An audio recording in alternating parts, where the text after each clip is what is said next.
নমস্কার, আমার রেসিপি হাউসে সকলকে স্বাগত জানাই। আজ আমি তেলাপিয়া মাছের ঝাল করব। দেখলেন মাছগুলোকে ভালো করে ধুয়ে নুন হলুদ মাখিয়ে নিয়েছি। নেওয়ার পর আমার যা যা লাগবে আমি সব কেটেও নিয়েছি।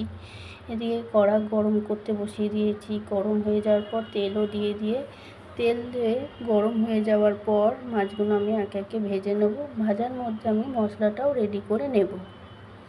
মাছগুলো ভালো করে ভেজে নেব এপিট ওপিট। আমার ভিডিও যদি আপনাদের সকলের ভালো লেগে থাকে অবশ্যই লাইক কমেন্ট করবেন, আর আমার পাশে থাকার জন্য আমার চ্যানেল রেসিপি হাউসকে সাবস্ক্রাইব করে নেবেন, যাতে আমার নতুন নতুন ভিডিও আপনাদের কাছে আমি পৌঁছে দিতে পারি। তো দেখলেন সব মশলা দিয়ে আমি ভালোভাবে কষিয়ে নিচ্ছি। যখন মশলাটা থেকে তেল ছাড়লো আমি অল্প একটু জল দিয়ে দিলাম। যেই ঝোলটা ফুটে গেল দুটো কাঁচা লঙ্কা দিলাম। দেওয়ার পর মাছগুলো একে একে সব দিয়ে দিলাম। কিছুক্ষণ পর যখন ঝোলটা একটু মরে গেছে, শুকনো হয়ে গেছে, তাহলেই বুঝতে পারবো আমাদের আজকে তেলাপিয়া মাছের ঝাল রেডি।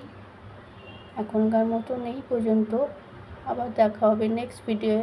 টাটা।